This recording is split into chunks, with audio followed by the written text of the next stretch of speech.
Welcome to Overcaffeinated and Out of Effs, the podcast for burned out, career-minded moms who are ready to stop pretending everything's fine and feel like themselves again. I'm your host, Christy Gamir, burnout coach for moms, licensed therapist, and mom of two. And I'm here to help you reclaim your energy, your identity, and your peace of mind. Whether you're lying awake thinking about the 87 things you didn't get done, or silently resenting the people you love most, this is your space to feel seen, supported, and not so alone. So grab your coffee, hot, cold, or day old, and let's get into it.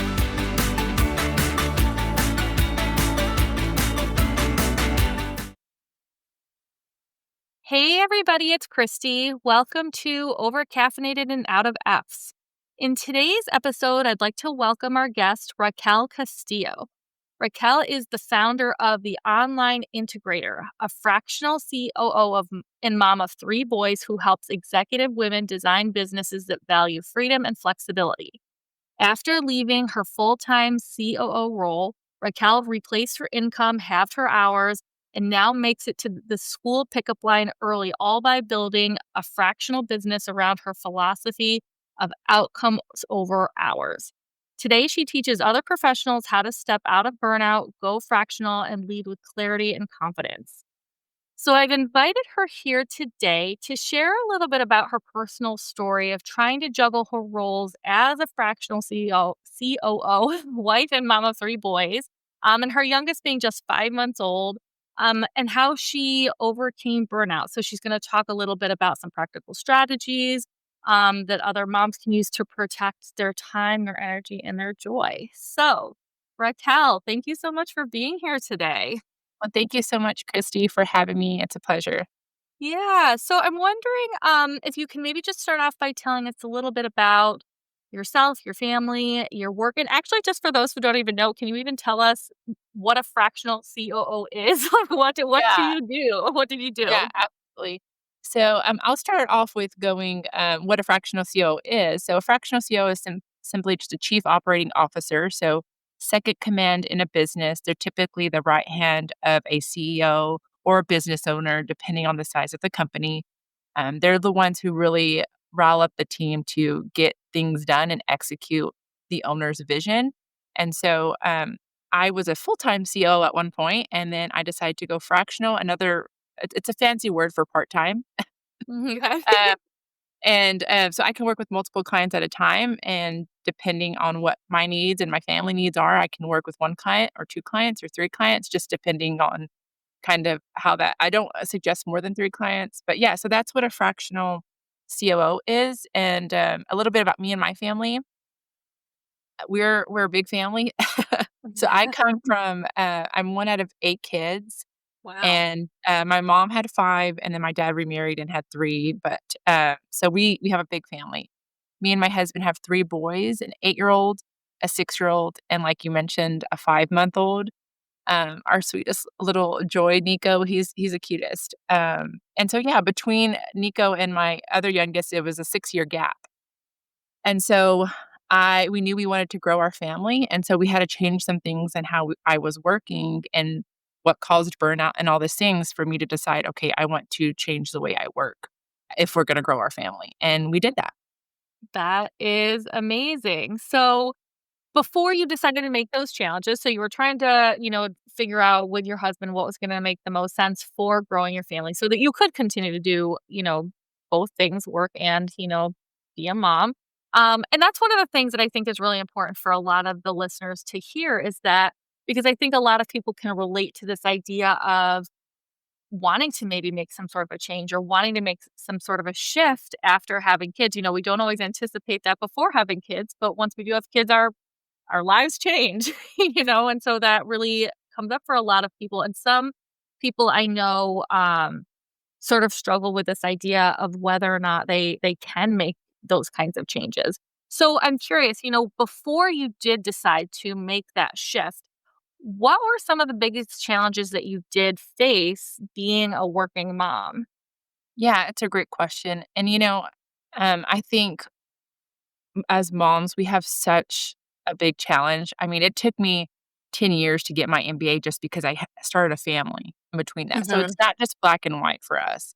And one of the biggest challenges that I saw once I did enter the workforce was, you know, the dynamic between me and my husband, like, that shifted a lot. He's supportive of me having a career.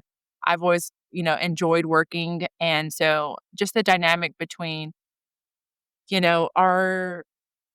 our communication. I'm working, I'm dropping off the kids at daycare, and one of the biggest struggles for me that was kind of a turning point that I need to change something was I was dropping my kids off at daycare at 7 o'clock in the morning when it opened and picking them up at 6 p.m. I was you know, I was so dedicated and committed to this role, committed to the owner that I realized my commitment to my family was lacking a little bit. Mhm. Um, and then understanding, wait, that's supposed to be like opposite, and as you have young kids, picking them up at daycare at 6 p.m. and then they go to bed at 7:38, I was having no time, intentional time with my kids. I also have a son who has, he's high functioning on the spectrum. And so one of the other things that we noticed was he was at daycare 7, 8 hours a day. That was overstimulating for him. And Mm. so realizing we need to change our dynamics for his health, for getting early intervention for him. And so that was kind of some big things that made me like, okay, we have to work different in order to support our family. Okay, so it sounds like trying to meet the needs of your family, to meet the needs of your kids, and then also to your point, it sounds like you just really weren't able to spend as much time with them as you would have liked to. Another thing, I know I can personally relate to that. I know that was like a huge surprise for me, just how early kids go to bed sometimes and what that can look like. I'm sure a lot of other people experience that too. And so I'm also curious about, so it sounds like time was an issue, right? Just trying to do all the things. What about burnout specifically? Did you find that were you being emotionally impacted? Were you having a hard time personally with juggling those roles? Yes, absolutely. I think one of the biggest things for me was emotionally, I was um, stuck in two places, right? Like I wanted to be committed. I wanted to prove to the owner that I could do the job, that I, had the capacity to do it. But at the same time, like when I was at home, I was thinking about work, and it was one of those things where my phone was I was, the second in command. My phone was always going. We worked in a field where it was manufacturing, and so you had technicians who were out on the field all hours of the day. You would get calls, and so just that emotional responsibility, like the weight of, okay, I have to treat this as my own, and if I don't, the fear of working for somebody and getting fired, like that ultimately it's not my business, right? And so yeah, there was a lot of emotional, I would say, and again, it wasn't from the owner. Like we're friends today, and it wasn't like anybody put that on me. And that's one thing I think as working women, nobody a lot of times puts the pressure on us. We put it on ourselves a lot of times. Um, One of those things is, okay, how do I navigate from this emotionally overwhelming? My husband was like, he was my therapist at the time, like Mhm. I'm dealing with all this. And he's like, okay, well, you're going to have to change something.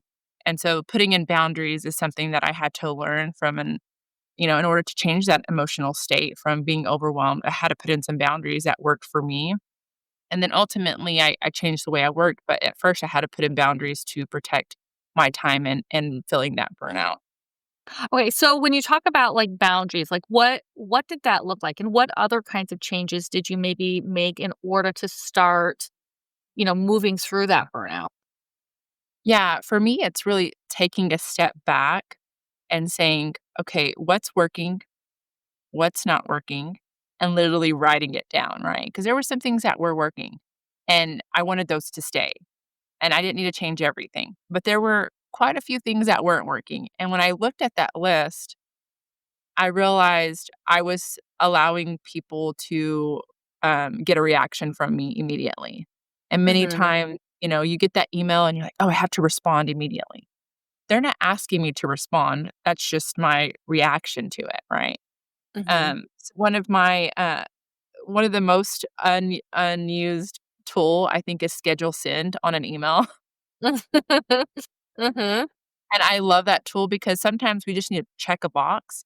but we Mhm. don't realize the behavior that it's causing the next day. So if I answer email at 9 p.m., they Mhm. think that's okay to send an email the next day at 9 p.m. And it Mhm. just continues as, "Oh, you're on call 24 hours. I can reach out to you whenever." And Mhm. so I had to learn how to not only, put boundaries in that weren't vocalized, but also actual vocalize those to my team members, to the CEO, say, "Hey, I'm gonna have a rule that after 5 p.m., I'm not answering my phone. I'm not answering emails. It's not that urgent." And so having difficult conversations with, those who you report to or vice versa, I think is very important. And 9 times out of 10, they have a family of their own. They understand. Maybe they don't realize that they're crossing a boundary. And so a lot of times we just clear up the communication between what we want and what the expectation is. Yeah. Well, and it sounds too like, not only are boundaries important for yourself, right? So that you can, make sure that you are prioritizing family time at, when you're off work, work time when you're on work, those sorts of things. But it also sounds like, maybe there were times when you were sending emails, late at night if you chose to, but by delaying sending it, you were helping to manage expectations for the other people. Because to your point, if you are constantly responding right away and they're receiving those right away, maybe you are setting the expectation that you are available even when you're not wanting to be. And I think, you made a good point too, just about this idea of how automating things can make our lives easier. And I feel like nowadays there's so many tools accessible to us that weren't accessible before that allow us to automate things. And so I think that it's great that you mentioned that, because I really feel like, I encourage people to sort of explore how those things can be, what's out there and how those things can be helpful for them if they're not using them already. Yeah. Christy, you make such a good point. I love tech. I love Yeah. and systems, things like that. And one thing, just real quick, that has helped me in managing expectations, especially when working with like CEOs or, any kind of, client that you may have, is sometimes they just want to word vomit or they need some place to do that. And so I use Voxer as a Hmm. place of like, hey, I will check this, once a week or once a day. If you need to word vomit, use that. Don't use the email. Like I don't want an email at 3 a.m. Hmm. And I don't want a Voxer at 3 a.m. either. But it allows them to, like, just talk through things, anyways, and so I love tech. Any way you can automate things is, I think, a great way to keep yourself sane and also others. Yeah, yeah, no, absolutely. Well, and so coming back to what you were talking about, just, how boundaries really were so important for you in making these changes. Um, and I agree with you. I think boundaries are incredibly important. I also think that boundaries are really hard for a lot of people, especially at the beginning, if they're not, and there are so many reasons, whether they're afraid of disappointing people, whether they're feeling a sense of obligation, there are so many reasons why people struggle with boundaries. And so I'm curious, like, what was your experience like for you when you realized that you did need to start putting these boundaries in place? Yeah, for me, that fear comes out of losing a relationship. So, Mhm. if you're familiar with the Enneagram, I'm Enneagram 2. And so I really want to genuinely help people. And so a lot of times it's like, okay, if I put a boundary in, this relationship's gonna be ruined. Or I'm like, this relationship's out the door. And it's like, that's not. Mhm. And so Mhm. I had to tell myself, like, be realistic. If I put a boundary in, um, and it's like, if I put this boundary in, it's not gonna ruin this relationship. Like, realistically, that's not going to happen. And so the Mhm. more I put boundaries in and then nothing happened, like, they actually respected that, it was easier for me to put another boundary in. And Mhm. so I think the fear of what will happen if I do this Mhm. is is real. It's absolutely real for all of us. But once you get on the other side, you realize, "Oh, that wasn't too bad." But, Well, you and know also, and you talk about how, sort of challenging this idea that this fear is actually going to happen, and 9 times out of 10 it's not. And I think the other important piece is the one time out of 10 that maybe that fear does come true, where maybe people do have a problem with you establishing a boundary. Well, one, maybe the outcome is not as terrible as you thought it was going to be. The consequences not as terrible as you thought it was going to be. But also, I think sometimes that can be an opportunity for us to sort of reflect on those relationships, with whether it's at work, whether it's at home, whatever. If people don't want us to be taking care of ourselves, if they don't want us to be putting certain boundaries in place, what does that mean? What does that say about that? So Oh, I just think something to that's think such a about. good point, Christy, is absolutely, it tells you, like, you know, what is this relationship about? One of my core values is mutual respect, and it's one of Mhm. those things of like, yeah, if you can't respect this boundary that I have, and I have to put that as a core value of mine, because if not, I will let, you know, people and things walk all over me. And so it's like, okay, if I put this boundary in and you can't respect it, that means that you don't respect me as a person, as a human, as a friend.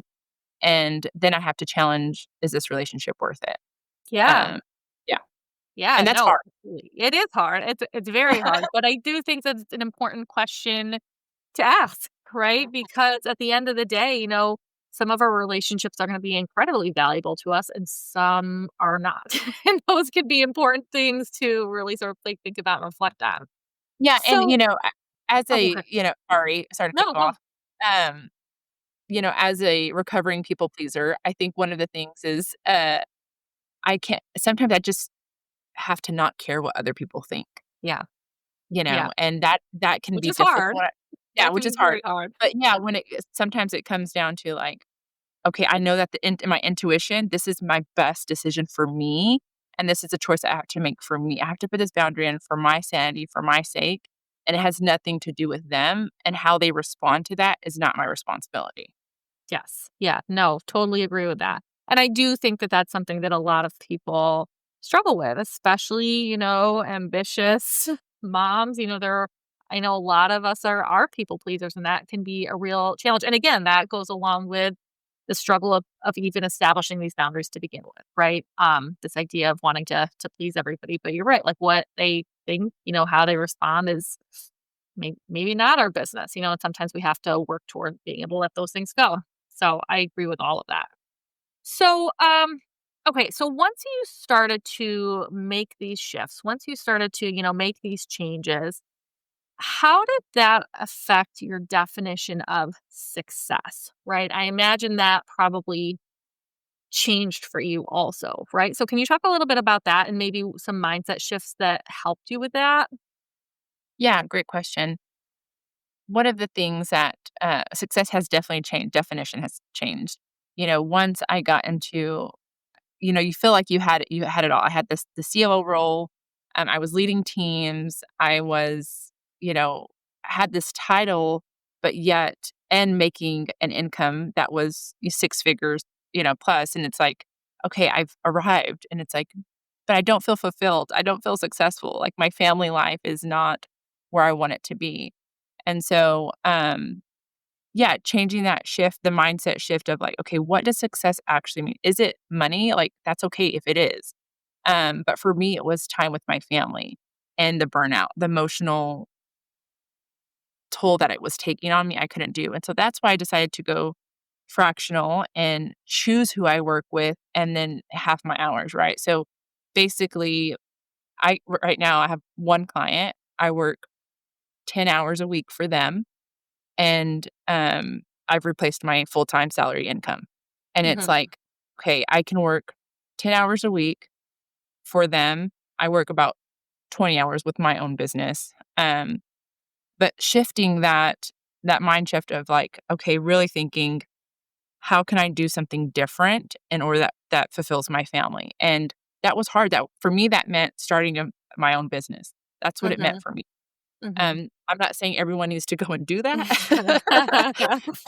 But I'm just saying I had to reflect of like, okay, how would it look like if I made work around my life versus, the other way around where I'm just, working and then life is secondary. So I really made my family and how I wanted to live life come first and then built try to okay, how do I make it come around that?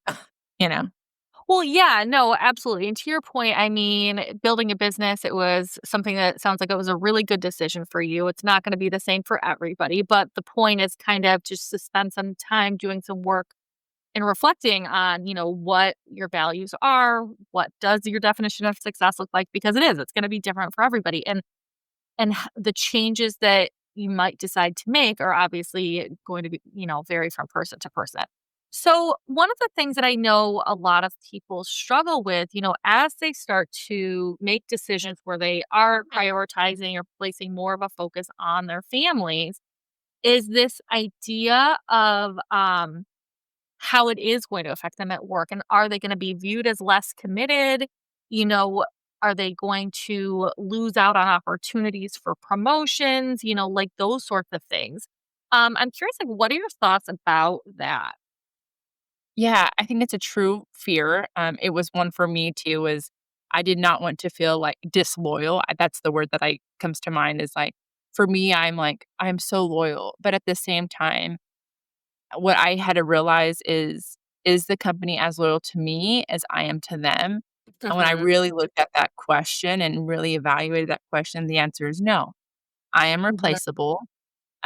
If, you know, I had an emergency and had to be out for 6 months or a year, they would replace me. Somebody would have to come in. And so realizing that, a lot of companies, they use this word family when wanting mhm, to, talk about team members. And it's something that I immediately is a big boundary for me. Please do not use the mhm, word family. I am not your family. mhm, Although I understand what you're trying to say as culture, but we can have honest conversations. We can have a good culture, but we're not family. And so mhm, that was one of the biggest things is I felt like I had to treat a company like family. And once you kind of realize, okay, I am not being less committed. I am giving my all commitment, and you have to evaluate that for you. Um, Again, I think it goes back to how we're perceived, and that's the reason why we tend to say, "Okay, they're gonna perceive me as less committed." But are you actually? And having to really sit down with yourself and say, "Am I less committed, or is it just a perception that I'm putting on myself from others are perceiving?" And then sometimes, I remember I had a conversation with a team member where I asked them, "Do you feel like I'm less committed because I'm mhm. putting boundaries in?" And the answer was no. Yeah, They were mhm, actually proud that I put in boundaries to help them. And so, many times I mentioned this earlier, but the emotional burnout that we have to reflect what we're doing to ourselves, right? mhm, Look at our mhm, calendar. That's another tool that I like to use. I like to look at my calendar and see, okay, are these meetings needed, necessary, or am I just filling the gap just to fill the gap? And is this what's mhm, causing me? Um, mhm. but yeah, looking at my calendar, where can I delegate things? Where can I take things off of my plate to really help with my mental state at this point? So, yeah. Well, and you talked too about how, when you had that conversation, for starters, you're like putting these boundaries in place and it's really helpful for you and your family. But it also sounds like, especially the position that you were in this leadership role, um, that it was also setting an example for other people. Because I do think a lot of people go to work and they wonder, again, this idea of what will happen if I do put these boundaries in place? How am I going to be perceived? What is that going to mean? And a lot of times people look to the leadership to set the tone, right? And so by you establishing these boundaries and showing that it's okay, I imagine that maybe helps some of them feel more comfortable doing the same, right? Like knowing that it is Oh, supported yeah. and it is okay and all of that. Oh, absolutely. Even I mean, one small example I can think of, a dear friend of mine, he was also in part of the leadership team. One of the things that we wanted to encourage everyone was take a lunch, and it would seem like a lot of people I mean, it's so simple, right? But Mhm. a lot of people think, "Oh, I don't wanna take the lunch because I don't wanna feel less committed." You earned a lunch, like, you go eat. Please, everybody go eat. Mhm. And that was me at one point. It's like, I'm gonna just put my head down, I'm gonna close my office door, and I'm gonna eat in here, and I'm not gonna talk to anybody. And it's like, what good does that show, like, for you and for others around you? And so I had a team member who, was like, "I'm gonna go work out at lunch, on the Mhm. leadership team every day." Like, "Cool, go do that." Like, Mhm. and he was so consistent in working out every day at lunch, and then you started seeing his team leave for lunch. Mhm. Like, some of them started working out, started walking, playing basketball during lunch, like, just different things, um, and I'm like, "Yeah, we 1 hour is not gonna stop momentum. Actually, it's gonna help our minds." And so, absolutely, I think you lead by example, and it starts, really reflecting, "Okay, this is okay for us to do in the company." Something that's actually legally required for you to do. Yeah, yeah. Well, and I feel like, so we've been spending a lot of time today talking about work specifically, which I think is so great. I really appreciate having this perspective. But one of the things that is the themes that I've heard you talk about a lot that's been woven into each of these, responses has to do with your family, right? So I know your family is obviously very important to you. It's you value them very, very much, your time with them, which is why you made all these changes. So I just kind of wanted to go back and learn a little bit more, understand a little bit more about that value. Specifically, I was hoping to hear about your mom. So you and I were talking before. You had mentioned that she was a single mom of 5 kids, and that she'd had this significant impact on your life. And so I'm wondering if you can tell us a little bit more about that. And how did her, her as a role model, how did that impact the way that you do work and parent? Yeah, that's a great, question, and yeah, I think going back to, we all have our experiences, we all have different experiences and they impact how we live and how we work and, today. And so my mom, she was a single mom of 5 and seeing her literally grind was like, man, she is a powerhouse. Like she doesn't take no for an answer. She'll figure it out, and she's so kind in the way that she approaches people. And Mhm. so, from a very young age, it really impacted me to, like, see I mean, she had her back when checks were a thing, if anybody Mhm. remember, I she would remember. yeah, she would collect, hot checks, Mhm. and back then, I would go with her, and she would, knock on people's door and say, "Hey, this check bounced. You owe me XYZ money." And I'm like, "Oh my gosh, we're just asking people for like, knocking on people's doors. What's going on here?" But she was so approachable in a way that people would just, like, pay her, and I'm like, "Okay." Mhm. Uh, Growing up, I answered our phone saying, like her company was AS Services, and so growing up, I was the receptionist, for the company. And so just seeing how she worked and how she made um again, she was a single mom, so she had to work. Like it Mhm. wasn't an option. She didn't have a lot of help. And so but seeing the way that she still loved us, the way that she was intentional with things, she would have to work nights sometimes and we would be with one of my aunts or, be with my older sibling or something like that. But I never questioned if she loved me. I never Mhm. questioned if I was important to her or not. Mhm. And so I think that really impacted the way that I show up for my family as like, hey, I want them to know that I'm loved. I can still work, but also I'm not in the same predicament that my mom was. I'm not a single mom. And so even that more Mhm. intentionality of like she did it out of, that was her only option. And I get to choose to work, that's something that I Mhm. get to do. And Mhm. so, just wanted to make sure I show up for my kids the way that she did, even as a single mom who was, just out there grinding. And so I definitely have that resilience that Mhm. she had, but at the same time, I want to be intentional the way that I lead and love, my kids. Yeah.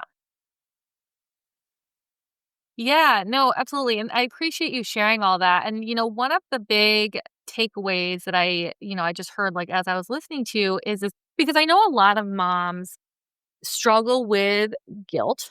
We all know the feeling of like mom guilt around so many different things. And for a lot of them, it has to do with working and essentially, how am I harming my relationship with my kids? If I go out to work and moms work for all different reasons. To your point, some of them have to work, others choose to work. There can be all these different reasons that are very personal, but at the end of the day, that fear can still be there. And one of the things that you had said is that I never questioned whether she loved me, right? It sounds like you really learned a lot from watching her, and it really helped shape you and help you clarify like what you wanted for yourself and your life and your own work and family. But again, just this idea that you can work and you can still have this great relationship with your family and you can still have this great relationship with your kids and they will still know that you love them, and Yeah. that it's all okay. Yeah. I think that, I mean, even as a parent, that's one of my things is like, you know, do they know that I love them? Or like, how is that relationship going to impact them as they get older? And what I realize is, hopefully all I know is that like I'm doing good enough. And I had a friend tell me, the success rate is like 30%. I think like I forgot what he said. Now I'm going to blank on my mind, but like, oh, I have to get the stats to you, but it's basically like if you are with your kid like 30% of the time, then they end up okay in life or something like that. And I'm like, okay, I'm with them more than 30% of the time. So I think we're okay. But basically is, when I reflect back, I'm like, my mom wasn't perfect. I don't think any of us are. We wouldn't be human if we're not, if Mhm, we were perfect. And so it, she wasn't perfect, but the things that I remember most is like how she loved me, how she showed up. And so I think that's one thing if I can just remember like, okay, the small things that I stress about, hopefully, my kids will know that they're loved. If every day I'm intentional with them in that sense. And so, yeah, I mean, it's a lot of stress, like, thinking, oh, am I doing right? And, oh, am I spending enough time with them? And sometimes we just have to ask them. Like, kids are smart, mhm, uh, and so sometimes I just have to ask my 10-year-old, hey, is there anything I can do for you today? mhm. Are Yeah. you mom? Like, I have to work today. Is that okay? And, Mhm, yeah, mom, I'm fine in here. I'm gonna read my book. I don't, mhm, and so sometimes it's just getting that validation directly from your kid, and, mhm. you would be amazed at what they actually will say. Because I have had times where my youngest son will say, "Mom, you've been working a lot," or will say, "Can we go to a movie?" And then I'm like, "Okay," and I have to think about, "Do I have time for that?" And I'm like, "Yeah, I could do that." Instead Mhm, of just saying no as a reaction or, "Hey, bud, not today, I have XYZ going on." But sometimes it's just getting that feedback directly from your kids, and then it mhm. helps ease that fear. Mhm. Well, yeah, so you're not guessing, right? You're not making assumptions about what they're thinking or how they're being really impacted, and it sounds like, sometimes you're saying yes, sometimes you're having to say no, and it's okay, and it's a lot of times it sounds like you're not having as hard a time with it as you think they are, and in the instance where maybe they are, it sounds like that's an opportunity to, like, talk to them and help, like, work through it with them and all of that, which also helps to build connection, right? To also Yeah. help strengthen those relationships. So yeah. Okay. Well, this has all been, really wonderful. I really appreciate I really appreciate you just sharing this story because I do. I think so many moms struggle with such similar things, their own version, but very similar ideas. And I think it can be really helpful just to hear these things and know that they are not alone in how they're feeling. So, yes, I really appreciate that. So, where can listeners, who are interested, where can they learn more about you and your work? Yeah, you can find me on LinkedIn, Raquel Castillo, or also at theonlineintegrator.com. You can find me there as well. Okay, great. So I will include that in the show notes for anybody who wants to seek you out or learn more about you. And so before we wrap up for today, if you could leave the moms listening with one final message, one piece of advice, what would it be? Yeah, I would say you can have your cake and eat it too.